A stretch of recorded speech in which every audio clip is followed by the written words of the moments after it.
Hi, friends. Thanks for joining us. Smash that subscribe button. It helps grow the channel. It really helps get the word out. Benny, where can they find us on social media?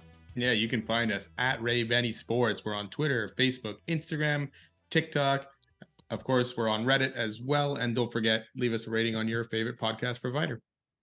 Let's get right into it. Bombers, Elks, surprising finish, 38-29. Let's get into it. The good, the bad, and the ugly. You want to start with the good? Yeah, it wasn't a surprising finish. I guess it was a surprising beginning, right? How it went. But the good for me right off the bat, Drew Brown. Coming into this game after Claros was knocked out of it. Came in and kind of steadied the ship and led the Bombers back from down 22-0. 307 yards, 4 touchdowns. Great display for a guy who has barely played at all this season. Mm-hmm. Since we were talking good stuff about Drew Brown right after the game, you were one of those folks to kindly remind us, what do we do? How do we keep him on the team? So if you were GM of the Bombers, what would you do knowing what you know now? Yeah, I don't know. I would try to find a way to sign him and keep him, but it doesn't look like it. Claros, apparently his last year of the deal is fully guaranteed or something like that. So he's got 2 more years. So he's here, right? Drew Brown, he can go start anywhere next year, right? Mm-hmm. After this display. And if he plays again this week and puts up the same kind of numbers or close to it, someone's giving him a good paycheck. So I think it's going to be tough for the Bombers to keep him, as much as I'd love to keep him around. Yeah, that loyalty is different. You might Yeah. have guys like Rashid Bailey who takes some little money off to stay with the team, but if you have an opportunity to start at QB, that opportunity sometimes is once in a lifetime. So you Yeah. might as well take it. Lawler in that one-handed catch, that was crazy. That right now is probably the benchmark catch for play of the year or Yeah. catch of the year in the CFL. Good luck breaking that, of course. And Brady Oliveira going 14 for 110, 8-yard average. O-line doing what we were talking about a couple of weeks ago of giving him that the yards before contact, because that's really allowing him to get the momentum hitting the hole, and he is a load once he gets that momentum going. He's a train. He's hard to bring down. And it's starting to remind folks about Andrew Harris and even like Milson Jones, just those big Winnipeg running backs who just run hard and downhill. So it's fun watching him play. Yeah, and it was great watching. They were mixing it in a lot early between him and Dembski, right? It was confusing even the commentators on TV who was running the ball half the time. It was like, oh, Yeah. there's Oliveira. No, it was Dembski. So they kind of pounded at that Edmonton D line, and maybe it helped them later in the game to get even more yardage. To me, the defense, although they weren't the greatest in this game, I got to point out 2 guys in this game that probably helped turn this game around a bit. And first one is Jackson Jeff Coat, causing Kevin Brown to fumble and recovering. And this was right after Edmonton threw that bomb, 53 yards.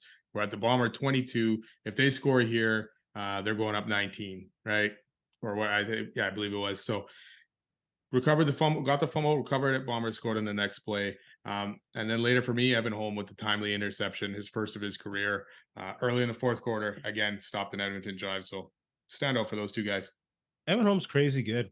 Yeah. He's second in the league in pass knockdowns with Yeah. Who's 8, number 1? trailing Willie Jefferson by only 1. Going back to what you mentioned about the runners, 4 different ball carriers. I love that play calling. And also 8 different receivers. Despite Brown going over 300 yards, no receiver went over 100 yards, I think. No, Bailey was 80 something, I think. So that's good. Great ball distribution. As a defense, who do you focus on? And it's great to see because Bailey, I don't think ended up having a catch last week in that route of BC. Yeah. And now I know Lawler had a bunch more targets, and maybe Bailey had an easier assignment and stuff. But yeah, it's good to see that another guy can step up and shows these guys that, hey, each week it's not going to be just Lawler. Everyone's going to need to step in at some point. And it was a quiet night stat wise for the defense. Like if you look at the defense, it's nothing spectacular, nothing kind of, jumps out at you, but they just kind of shut it down in the second half, other than, those couple runs by not Brown, the quarterback. Straightforward. Thank you. A couple runs by him. It's kind of, they shut it down. They did. So the defense had a good, and I guess shout out to the Edmonton defense and AC Leonard. That guy is a sack machine. He just wreaks havoc on the line. And he kind of silently got 2 sacks, but AC Leonard's up there in defensive alignment in the CFL. Yeah, and that kind of leads into the bad of the Bombers, and that's what that first quarter was pretty bad for them offensively and defensively. So, and AC Leonard was in that mix, causing problems for Claros even before he got hurt. like they just rattled him. Like he was off his game. The offense, the play calling altogether wasn't great. And the Bombers weren't generating anything. And then to Yeah. watch Kevin Brown take that I don't first run 65 yards is wow. What team is this? Yeah, I don't know if I don't know. I thought the play calling was all right. I thought the execution was kind of flawed, and also I thought Edmonton was really playing good coverage at the beginning of the game.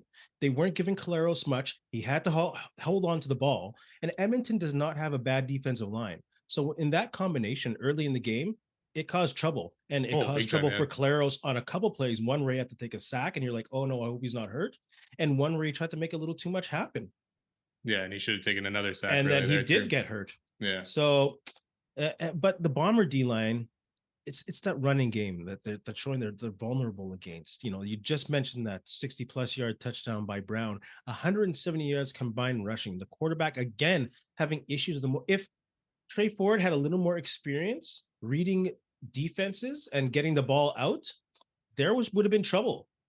Yeah. You know, it's only a 9-point win. It's still lots of trouble if he Oh yeah. knew how to complete a couple, not new, if he had a little more experience. So they got to fix something on the D line. It's not talent. It's got to be scheme wise. So you got to kind of look at Richie Hall for that. Why can't they stop the run? Why up the middle so much? Well, yeah, Kevin Brown went basically untouched right up the middle, and huge hole from the D line, and then the linebacker is just out of place enough that he could just get like gone. Like even Big Hill, a few on those couple plays. That one, he was spying Ford later on the touchdown, I believe, by Ford, and he just bad angles or bad play altogether by him. I don't know.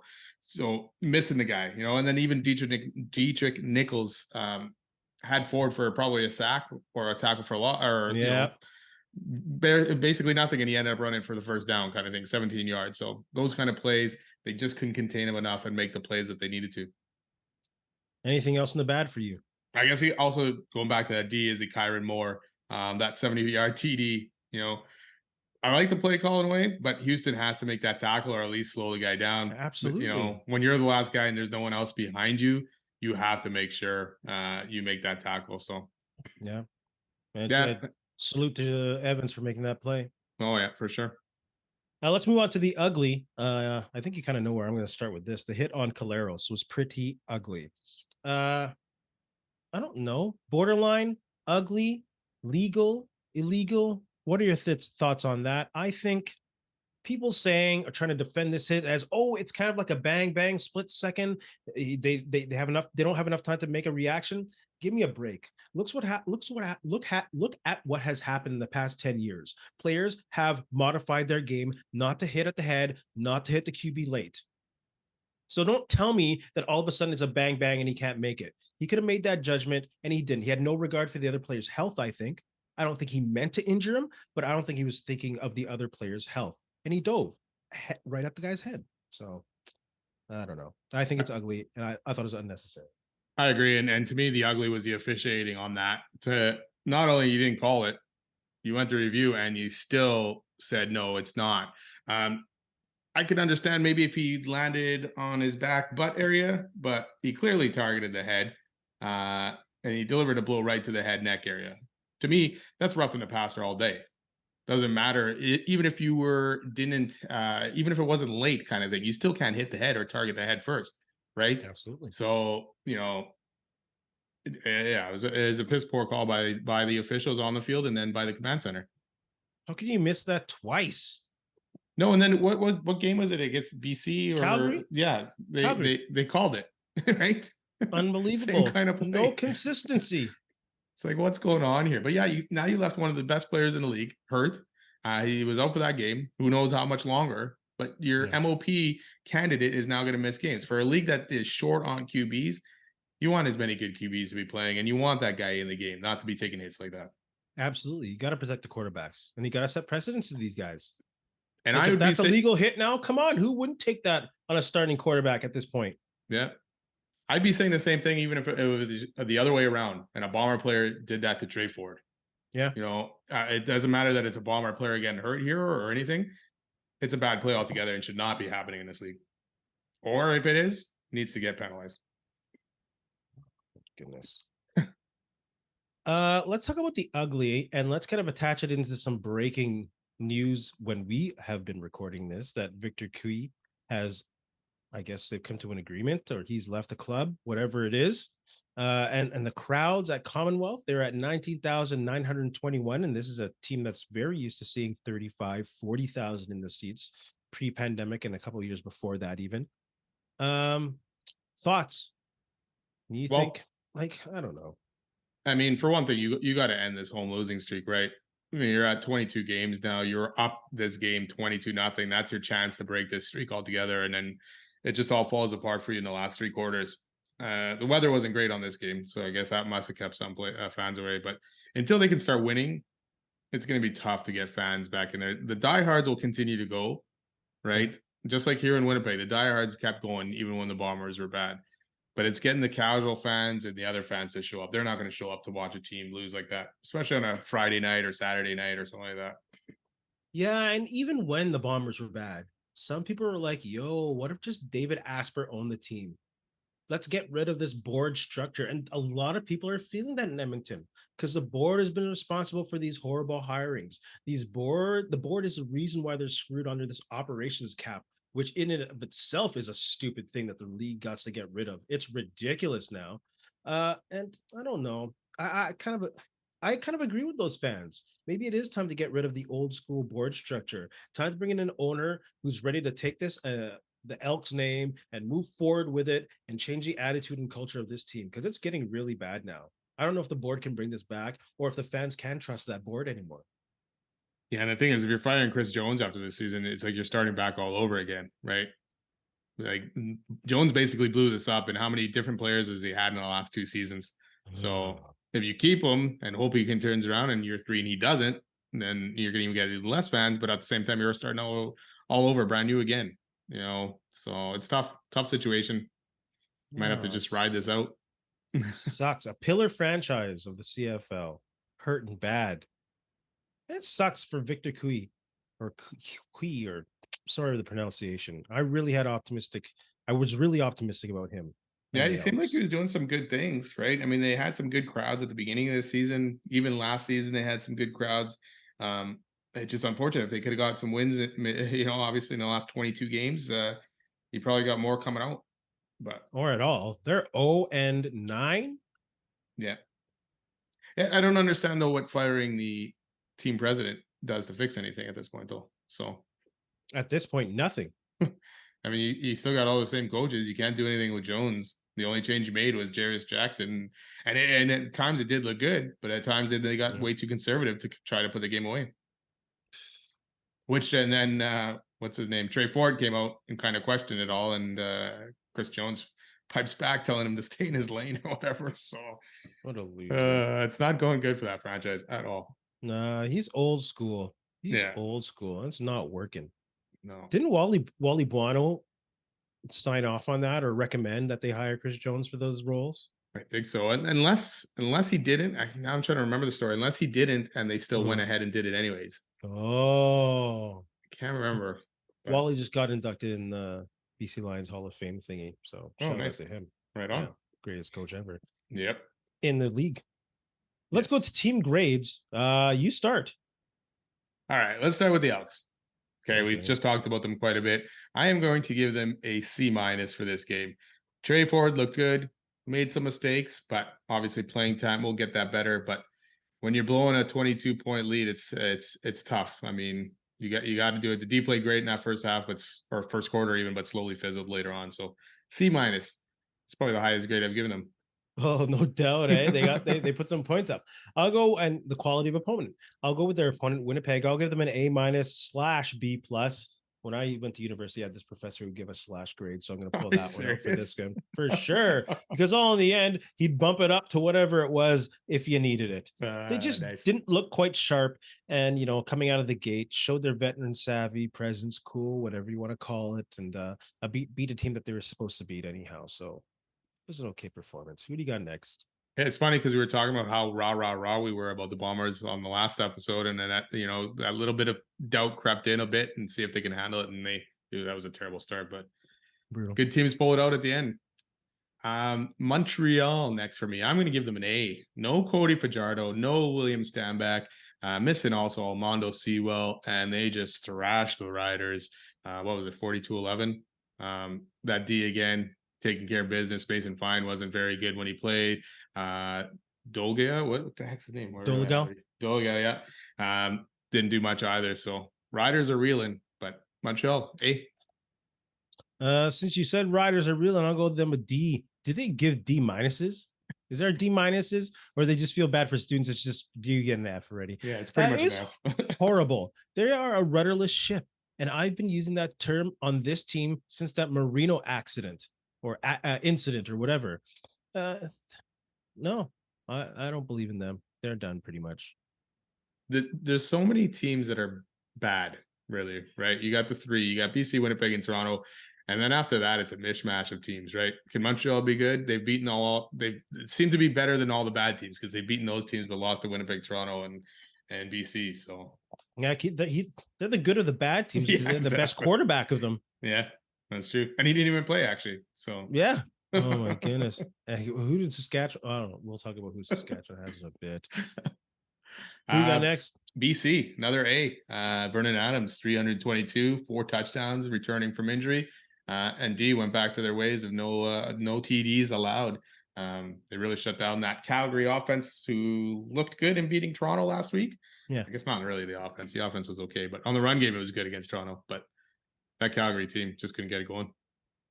No, and Calgary again. You mentioned them. I'll give them a D. I wish I could give them a D. The Dickinson brothers had a horrible weekend. D for Dickinson. Just predictable. Again, they are a rudderless ship as well. And you think someone with playing experience and experience in winning like Dickinson would not have a rudderless ship? But they lost too much leadership, I think, in that locker room, and there's no identity on that team, and they are lost. So yeah, D / whatever that is under that. Do you think both brothers have a possibility of getting fired this year? We know one is probably for sure. Dickinson staying. Yeah. The one in Calgary. Yes. The Saskatchewan going has to go. Yes. Has to go. Yeah, I guess it should be too quick to fire Dave Dickinson after one bad season. Get rid of that ops cap for the love of goodness. Yeah, Or maybe that's the thing. Make it a right? yearly thing. Make it a yearly one, and the previous coaches' salaries don't hang so heavy on the next year because it's ridiculous. You're dooming it. Both pillar franchises in the league, Calgary, Saskatchewan, and Edmonton are in horrible situations because of the ops cap right now. Yeah. And thank goodness Saskatchewan has hardcore fans who support the team. Well, then plus you got, Edmonton, Saskatchewan, so at least Saskatchewan has coach and GM. Edmonton and Calgary, both guys are doing the GM job and the coach job. So we've seen teams are worse or suffer more when they're doing both jobs. And that goes back to the ops as well, right? Not high enough to pay 2 different guys to do this stuff. Isn't Edmonton still paying Elizondo? Yep. And the other GM that was there before? Yeah, and that's their problem with this cap. So garbage. Who do you got next? Toronto. I'm going to give them a B+. Chad Kelly, ankle injury, I guess wasn't that bad. Passed for over 400 yards and also 4 TDs from him as well. So, and then Tavarius Daniels, what a game for him, 180 yards. That's crazy. Good to see him back in there. No touchdowns. Oh, sorry, 3. Yeah, that's it. Yeah. 3. I was like, none of those. No, it's 3. Yeah. That's big fantasy day for him. Oh my goodness. Ottawa. Oh, Bobby Dice, man. Like that team is just not consistent. One time the offense can do good, one time the defense can do good. Now the offense did okay, and the defense just couldn't get anything going. No. Toronto's a good team. Don't get me wrong. Chad Kelly went nutty also in the yard. Did he get 400 yards again? Yeah. Oh, goodness gracious. So, Ottawa, I'm sorry, but you're going to get a C-. Good day for Crum, though. Hopefully that progresses. He almost had 300 yards, but bro, that's a step forward. Yeah, considering the last couple of weeks against Hamilton and that one, he didn't play so well. And he's like literally one step forward, 2 steps back. Yeah. So, oh my goodness, we'll see what happens this game. Put your comments below on team grades, and now we're going to go into mid-season awards for the MOP, Canadian defense and coach. Actually, let's start with the coach. Leave MOP for last. Who do you got for your mid-season coach of the year? I'm giving it to Ryan Dinwiddie so far. Has Toronto rolling after that Grey Cup win last year, and they're 8-1, no 7-1 now. So good start for them. The offense seems to be humming. The defense not as good, but so far he's doing a great job with that offense. I'm going to go for Rick Campbell in BC. They are humming without Rourke, who had a crazy touchdown with Jacksonville Yes. against Dallas. But, their defense is crazy, and they finally got the hump off their back where they convincingly beat Winnipeg in Winnipeg, their number one rival, to get to the Grey Cup. So I'm going to give it to Rick Campbell. And he kind of got Vernon Adams playing on a consistent level where he's not making too many mistakes other than that Toronto game. Yeah, and you can almost throw Jason Moss kind of in the mix, not to win it, but he's For sure. doing a way better job than any of us expected. So With no O-line. yeah, exactly. So good for him. See Saskatchewan. And Danny Machocha, actually. He's feeling a little bit of vindication probably going on so far this year. Now, is that the first thing we've ever said anything good about that guy on this show? Pretty much. Bless. Who do you got for Defensive Player of the Year? This is tough for me. I couldn't decide. Really. I'm going to give it to Matthew Betts right now, who's sitting at 10 sacks. He's been a little bit quiet in the last couple of games, but he was a dominant force to start this season. But right now, it's close between him and Willie Jefferson, but I'll give it to Betts right now. Yeah, don't take my fucking steam. Oh, don't take my steam, bro. I'll take Willie Jefferson with 8 sacks and 9 knockdowns. Look at this. I picked it. We didn't compare notes, and you're taking my steam. Most disruptive defensive player in the league right now. I apologize for swearing. That's Willie Jefferson. Who do you got for Canadian? I'm going to go first with Canadian. I'm going to go with Matthew Betts, leading league in sacks with 10. He is probably the best defensive player other than Willie Jefferson. We saw that firsthand when he played the matchup. It could have been either way. It could have been Matthew Betts or Brady Oliveira. Just saying.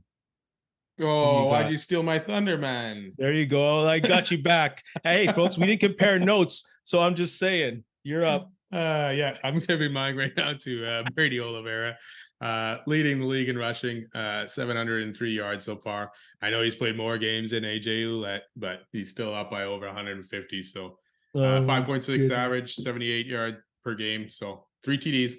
Great season so far and great start so far. I'm so petty white right now. I'm so petty white. I'll let you go first for MOP. Well, I'm sure we're probably going to both kind of be at the same kind of 2 guys on this one. Well, that's why I say you go first. Right now, I'm giving it to Zach Collaros, but it is a close race. He does lead the league in passing yards. But for me, the biggest one that kind of separates him a little bit, I guess, he's got the 16 touchdowns, but Chad Kelly's close behind with 13. But also, I guess Kelly's got the rushing ones. But those one-handed rushes to me always don't really. They're so simple in the CFL. You should be getting them, kind of thing. But right now, it's Zach Collaros for me. I agree. Collaros, he's leading in all major passing categories other than percentage, and he's third. Well, he really should be second. Like Mason Fine is second in that. Come on, give me a break. Dude is getting better with age, like a fine wine. He's having a great year. Even if he does miss the next game, I think he still might be on pace for 5,000 or a little, maybe 4,800 yards. That's crazy. Yeah, he's at 23, just under 23 after 9 games. So it'll be tough. It's halfway point. Oh, that would be very tough now, eh? Well, because he didn't get much in his last game that he played, right? So I hope he's okay. Yeah, they're listing in his neck, so at least it's not a concussion, or so it seems anyway. So I do hope he was okay as well. We want him back on that field doing what he does. The CFL wants him back. But hey, Drew Brown was fun to watch. He was. He was fun to watch last year when he came in that game against Calgary to set up the winning field goal and stuff too. Like he showed he can do it, right? So yeah, that's why I'm said I was kind of surprised unless they did. Some of these teams who had injuries at QB didn't maybe contact the Bombers, especially when Prukop came back, right? Yeah. Contact, see what you can give up for Drew Brown. Man, maybe a team will. What did off season anyways? What did what's his name get? Bo Levi from Hamilton, right? Money wise? No, like in trade compensation. Did they end up giving up a first, Hamilton? So not much. So at least maybe the Bombers can snag something out of Drew Brown and not lose him completely for nothing. Man, after watching him play, that's so hard to say. He's still so young though, right? That's the thing. I know. Talking about QBs, well, he talked about what do you do, GM, And obviously, no one wants to put this on the table because he's a Bomber great, but there's always the option of moving the quarterback. Yeah. I'm not going to start this conversation with controversy. Fans want to move Caleros. We're just talking about options going to next year. And if you see what Drew Brown can do, and it's just an option, do I want them to do it? No. Just saying. Yeah, and it's a good problem to have, really, right? Absolutely. So, yeah. Absolutely. But the thing is, what is a trade market in the CFL, right? If you know you got to trade someone or you don't have to, well, that's interesting. For a Maybe not. starting QB in this league with so many teams with bad QBs, like you can probably make a killing off that trade. For sure. For sure. Any which way, we won't talk about that. It's just fun. It's just fun. Let's talk about an actual trade that happened. Pipkin, good deal for Saskatchewan. It's a meh deal. I mean, Pipkin's proven that he can't. He has proven already at this point that he can't play regularly in the CFL. He's not a starter. He's basically your third down guy, and maybe that's what they brought him in for. But you know, what do they got? What's his name? Shea Patterson as well, right? Yeah. And then Jake Dolgala, right? So he didn't do well, but No. yeah, this doesn't move the meter at all for me for Saskatchewan and their chances. No, I agree. It's a meh. Like Yeah. if Hamilton, who doesn't have the best quarterback situation right now, is willing to part ways with him. Yeah, exactly. Never even thought of that, but yeah, that's so true. Come on now. I know. Well, Or Saskatchewan. I know. I know. Labor Day is coming up. Uh, Friends, fans, put your mid-season award winners in the comments section below. Let's get some Winnipeg Jets trade talk here. We're going to go, this is kind of like rather than hot topics, we're going to get quick into this one. We have this great article from the hockey writers about 10 things or 10 little predictions or whatever it was for the Winnipeg Jets. So let's start with number one. We're going to either agree or disagree with these takes and give you a quick explanation why. Number one was Nikolai Ehlers will finish in the top 25 in scoring this year. Agree or disagree? agree. He should be on the top line. He should be getting top power play minutes. And people have been waiting for for him to break out. Injuries the last couple seasons. It's time. He's got to prove that he can do it, and I expect him to be. I disagree. I think the Jets will be playing a much more balanced game. I think that they'll play a much more defensive game, and I think they'll use him up and down the lineup depending on who they play. I can still see them getting a good year with 70 points, but I just think the way that they might play with the depth might just prevent those bigger numbers from happening. Number two, Scheifele and Hellebuck will both sign long-term with the Jets. Agree or disagree? I disagree. I don't think the Jets will do enough damage for Scheifele to want to stay. And I can actually see them paying Hellebuck the big bucks and building that depth in front, building the team in front of him with depth, unless Scheifele's defense improves, which I wouldn't put my money on. I can see Scheifele signing long term, just because the Jets do need a number one center. I know they need a number one goalie as well, but losing a center in this league is pretty tough. And to me, I think they would end up losing Helly. Apparently, Ken Weeb mentioned that the Jets did offer a 2 to 3 year contract for Hellebuck, but apparently it's been turned down or not going to happen. So Scheifele stays, Hellebuck probably doesn't. Number three, Velarde, Iafalo, and Kupari will outproduce Blake Wheeler and Dubois from 2022, 2023. Agree or disagree?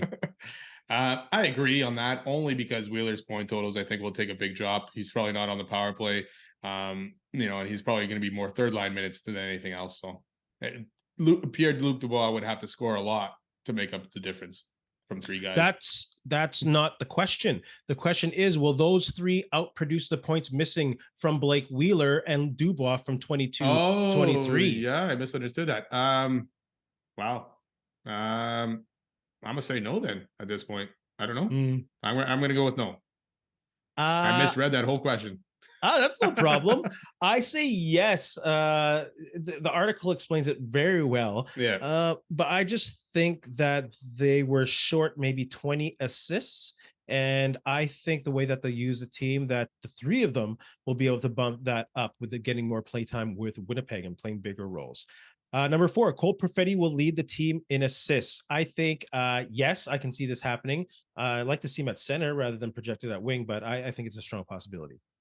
I agree on that one as well, especially like the article says, if he gets the power play minutes, the top line power play minutes, and if he plays center, actually, it says that in the article as well. So gives him more opportunities. So I agree. I'd love to see him at center. Hopefully, he can just stay healthy, man. That too. That little dude. Number 5, the Jets' average per game attendance will be under 13,500. I disagree. Yeah. But at the same time, if the Jets are terrible, yeah, later in the season, it can definitely get under that number. It'll all depend on how well the Jets do. But early in the season, I think they'll be above that number. I agree. I think attendance will suffer, especially late in the season, because I don't see them being a playoff team. Despite it to being out and about and, getting better with crowds and COVID, post COVID. And I just don't think the combination is there. And I think True North will get bitten in the ass because they haven't been really, I agree with that. They haven't been, they've been neglecting their fans, but I think they've been taking them for granted. They So did. I think they'll take another drop in attendance. They definitely did take him for granted, and we were one of them for a while too, right? But it's like you'd see all these other places giving away jerseys, just doing all this kind of stuff for season ticket holders, and then they would send us basically nothing. They had a points reward system that they made it harder and harder to get stuff from. So yeah, hopefully they've learned their lesson. 6, the Jets will have the best penalty kill in the league. I disagree. I think they'll be good. And yes, they'll possibly be top 10 again, but I don't think they'll be the best in the league. It'll be hard pressed to be number 1. I'm just playing the numbers game here. I disagree on that one as well. They ended up 7th last year. They're still a team that takes too many penalties sometimes and bad ones. So yeah, maybe when Wheeler's gone, he won't be taking those bad penalties, but I'm sure someone else will fill in. Oh, goodness. 7, Dylan Sandberg will replace Neil Pionk on the second pairing. Do you agree or disagree? I agree, man. The guy's just been getting better and better every year. In the article, it already said he was better defensively last year than Neil Pionk, whereas Pionk better offensively. So yeah, he'll probably still get the power play time, but I could see Sandberg replacing him. I agree. I think he compliment Brendan Dillon very much. I really love Brendan Dillon. I really like watching that guy play, and I love him being one of the leaders in the locker room. 8, Josh Morrissey will regress from last season. I'm going to play on the fence on this one. I disagree in the sense of if you're just talking about points production, yes, I think it will.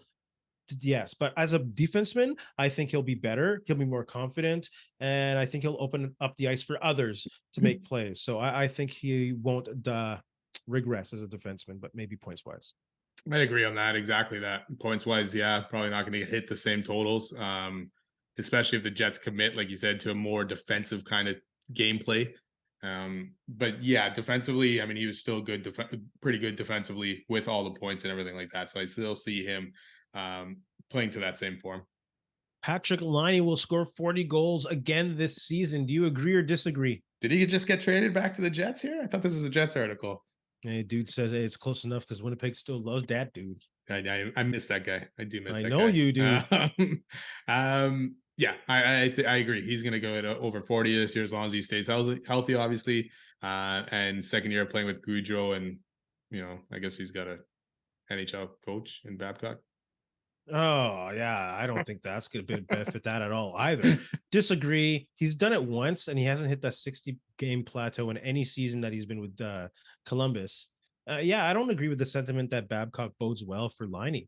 If Tortorella didn't bode well for a guy like PLD, I don't think Babcock will bode well for a guy. And like Maurice didn't bode well for Laine, and they're kind of from the same school, so I don't think so. 10, the Jets will finish with a better regular season record than last season. Do you agree or disagree? Disagree. It all depends, I guess, what happens with Scheifele and Helly and how they'll even perform while playing, because they're both got their minds somewhere else. Like Helly's ready to go. He's probably got his bags packed to go somewhere else. But at the same time, he's got to play well to get more offers. And if the Jets are doing well, I don't know how that trade happens. So, but I think they'll be worse than last year. I disagree. Yeah, I disagree with them. The sentiment that the record will be better. I don't think so. I don't, like I mentioned earlier, I don't think they're going to be a playoff team. So yeah, disagree. Jets fans, put your sentiments below. Put your comments below, and sentiments and feelings. Bomber fans, if you love the Jets too, put that in there as well. 2 months. 2 months. So the season starts for the Jets. That's exciting. Training camps, I guess, in about a month, I guess, right? Or and the prospects game in Vancouver. Yeah. Tournament, whatever it is, round robin. I don't know what it'll be good to have them back so we can complain about something. We're always complaining. Bombers is undefeated, we'd still be complaining. Benny, do you have any brickheads? Yeah, I'm going to give Chris Jones a brickhead. Why did you take so long to go to Ford? At least he had a different dimension to this offense. And then let him grow. I mean, how many games did he miss not growing because he kept him on the bench? So Absolutely. Chris Jones, brickhead. And why didn't he go for that field goal? Oh my God, yes, totally forgot. It's 3rd and 2, man. You need 9 points. You need a field goal no matter what. Why didn't you kick it? Totally agree. I totally forgot all about that. Coaching is a problem. Doesn't make sense. Do you have a shout out? Yeah, I'm going to shout out Drew Brown, man, for playing that game, for coming in for an injured Claros, settling the team down and started throwing darts all over the field. One of the big plays to me we didn't talk about was his completion on 2nd and 20, I believe. Late in the game, they had the first down, then they got multiple penalties, and it was 1st and 30. And he ended up getting the first down, and just the throw to scramble out, and I think it was to Bailey, I believe, right? Yeah. So just to find that, and that's a big play in the game, because otherwise you're punting the ball back to the Elks and giving them time. And to put it in a window where Bailey can get it, because I think Bailey was coming back to him, because on so many of those plays, he was able to extend the play, and the receivers were able to come back to him and respond to where he was. Yeah. Like that was amazing. It was so fun to watch. So yeah, definitely I agree with that. Shout out also to the Winnipeg Rifles to get their first win in their first game of the season in Edmonton, going in there and beating them 20-16. Right on. Winnipeg Rifles, keep it going. Benny, you have anything to say to our friends? You know what? Just thanks a lot for listening. Don't forget to leave us a comment, and don't forget to subscribe and follow, and have a good week. And in the words of Ed Whalen, in the meantime, in between time, that's it. Another edition of Ray and Benny Talk Sports. Cut. You watching that Dark Side to the Wrestling yet? Yeah, the Jannetty one? Oh, bro. Yeah, I just finished that. What's up with that dude? You think he's a murderer or what? That one girl said she believes him, but she says she can tell if he's lying or not. And she doesn't think he's lying in this situation. So I'm starting to think that he did. Who says that for a wrestling angle? I murdered someone. What? I didn't get that at all. And you're not even in a federation, or you're not in with a company. It's just a random wrestling angle that you're playing, not being like, what? He's playing it in his head, because that's all there is at this point, man. Between that ankle and his mind, oh my God. How's he still alive? How's he still alive? Well, that's one of those things, man. It's either they die early or they're pickled and preserved so well because they've survived so much that they'll never die. Yeah. Well, he did get thrown through a paint glass window, so and he survived twice in real life and on TV. True too. Hey, friends and neighbors, don't forget to check us out online on Facebook, TikTok, Instagram, and Twitter at Ray Benny Sports. And don't forget to check out our YouTube channel. Leave a like, leave a comment, tell us what you think.